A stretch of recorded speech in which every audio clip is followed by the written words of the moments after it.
Welcome to Ganesh કાપડ shop મિત્રો. આજે તમારા માટે લઈને આવ્યા છીએ એકદમ પ્રીમિયમ બુટીક પેર રહેવાની છે, જેમાં તમને બ્રશિંગ ચેક્સ મળી જશે.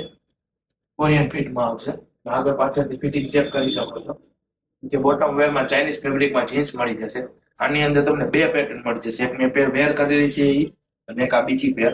આ પેટર્ન હું તમને હમણાં વેર કરીને બતાવું છું. બંને પેટર્ન એકદમ ડાર્ક મેચિંગ સાથે આવશે. અને એક આ પેન તમને મળી જશે. મેં જો વેર કરેલી છે, તમે ફિટિંગ ચેક કરી શકો છો. બંને કોરિયન ફિટમાં જ આવશે. આની અંદર આગળ બે પોકેટ આવશે. બંને પેટર્ન એકદમ અલગ રહેવાની. પાછળથી પણ તમે ચેક કરી શકો છો. પેટર્ન એકદમ પ્રીમિયમ આવશે. પહેર્યા પછી એકદમ પ્રીમિયમ લુક આપશે તમને. આની અંદર બંનેની પેટર્નની અંદર તમને M2XL સાઇઝ અને 88 36 ની કમર મળી રહેશે. આવા જ રોજે રોજ નવા કલેક્શન માટે તમે અમારી આઈડીને ફોલો કરો અને તમારા મિત્રો સાથે શેર કરો અને અમારા શોપનું વિઝિટિંગ કરો. અમારા શોપનું એડ્રેસ આવવાનું છે city point complex, ICICI bank ઉપર, મહેન્દ્રનગર ચોકડી, મોરબી.